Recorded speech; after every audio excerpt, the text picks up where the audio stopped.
bearing grease that comes in here apparently is just shipping grease. I don't know why it seems like a lot of effort, but it's apparently no good. It's not a real high-speed grease. But this is how they come. I mean, this is fully assembled with a wheel attached to it. So you have to take the dust cover off. So just smack it around a little bit. Then you get your flat blade under this lip here, and you just start prying. Eventually she'll pop out. This one's on tight.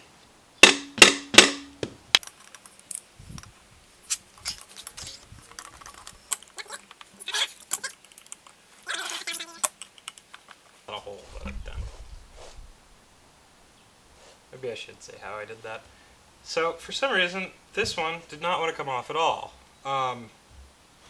So I ended up taking a screwdriver and going through the backside and smacking it with a mallet to pop this dust cover off.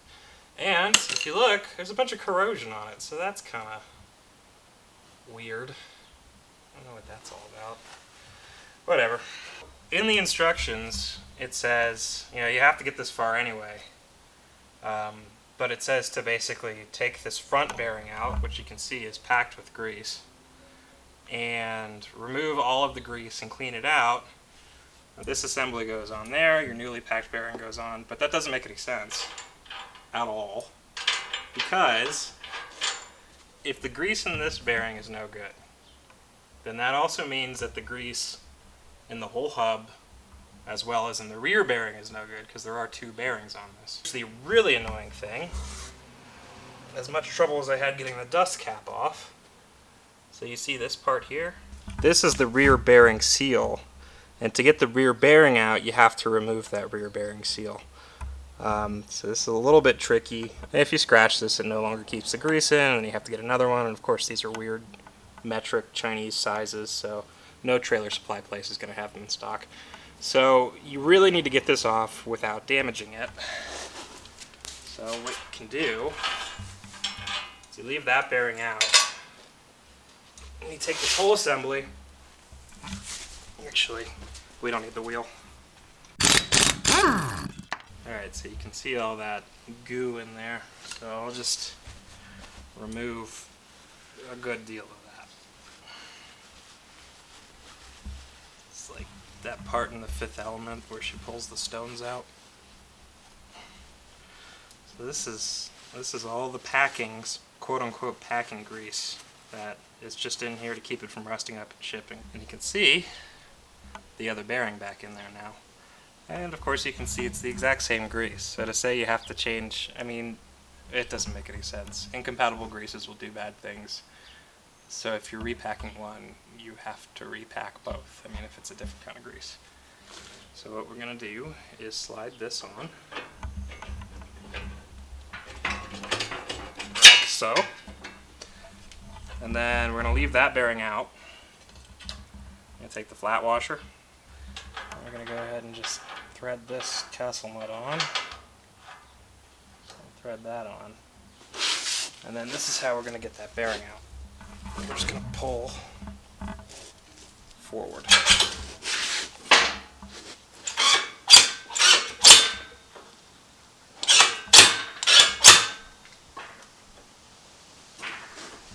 Starting to.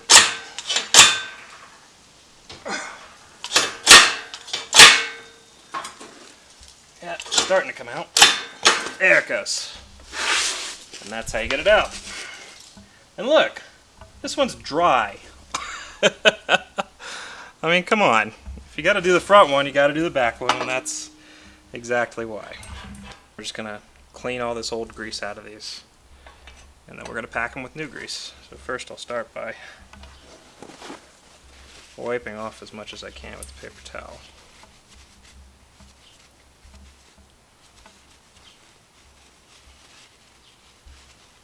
You see there's still lots of grease up inside of it.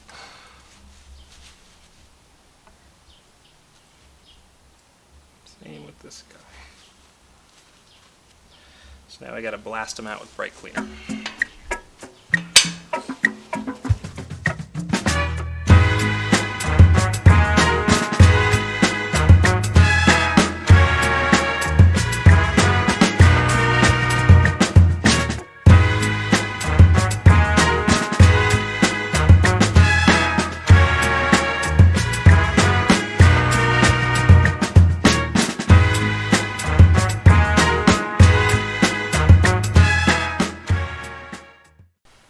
grease is in the grease gun, so I'm just going to squirt it out of my grease gun and get a big old dollop on my hand here. I said a big dollop.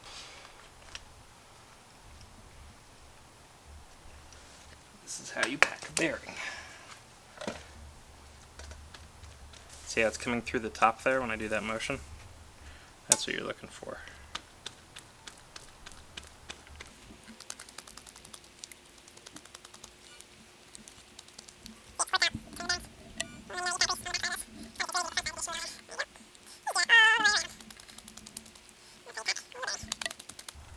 You can see in there. It is all nice and packed. It's funny, you can feel them get a little bit heavier too as you do this. I'll go ahead and make sure there's lots on the outside.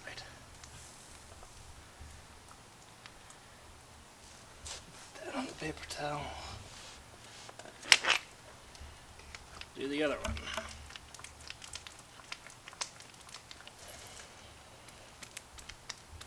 And these, of course, after cleaning with the brake cleaner, completely dry.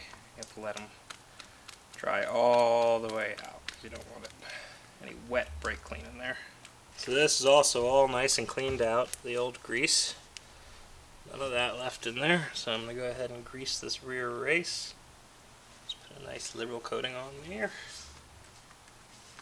Should have enough on my Walter White gloves here.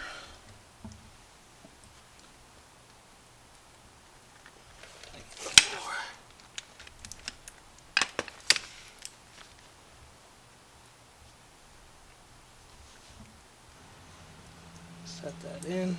And there's our bearing seal. Right, now that we've got our Chinese Smurf guts replaced with good old-fashioned American Smurf guts, just go ahead and tap the seal in.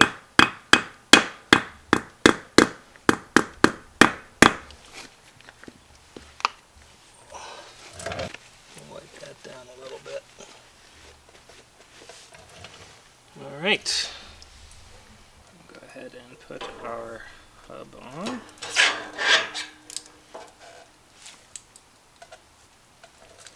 Alright. And then I'm going to take the grease gun. There's a Zerk fitting right on the back of these. So you can pump them up from there. They'll stay put.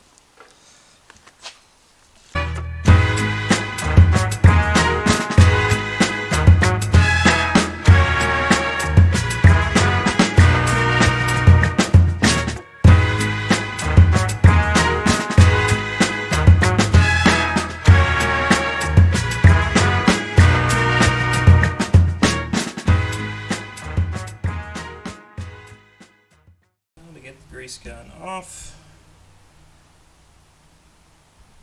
put it at an angle, and twist. That's it. Once we got that all greased up, I'm going to stick my finger in here, make sure there's plenty around the race, which I pumped a lot in, so there is. Take our outside bearing, which we already greased up.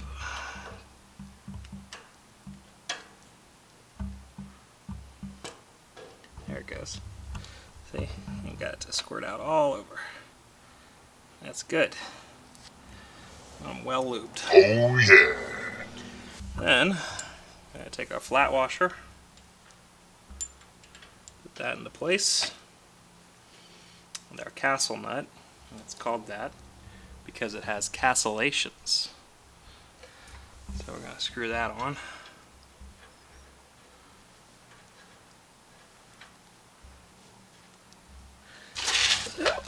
I don't have a wrench big enough to go on that, but the thing with these is you only want to tighten them down to make sure that everything seats, but then you actually back them off. You don't want them super tight or else the wheel won't spin. But that's what the castellations are for. You'll see. So it's real tight there. Okay. I'm going to back it off. And then just put it on hand tight. That should do it. So you're going to take your cotter pin and you want to go big side up. And if this doesn't quite line up with the castellation, you can move it And you want the eye of your cotter pin to be vertical, long side up. Pound that in until it's lined up in there correctly. And we want this in there vertically. As far as it'll go. I think that's probably it.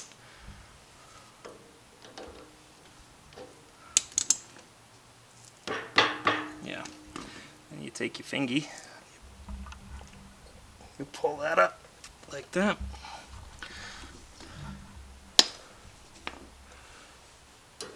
Just hammer that over. And then you got this one sticking out, so you just cut it off.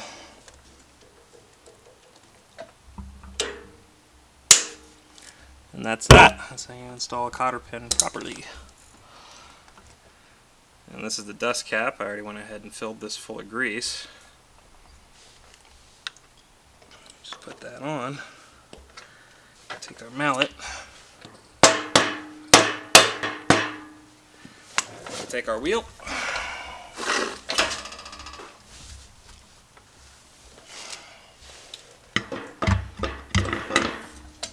And we mount it.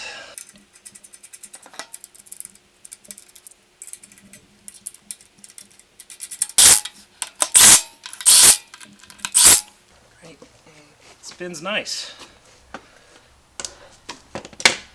And then it would be a good idea to put the grease gun back on the Zerk fitting and go ahead and fill it even more with grease. And that's that. That's how you repack the bearings on a Harbor Freight trailer. This program was brought to you in part by copious amounts of duct tape and zip ties. And of course by financial contributions from viewers like you. Don't forget to click that subscribe button. Go ahead, click my face.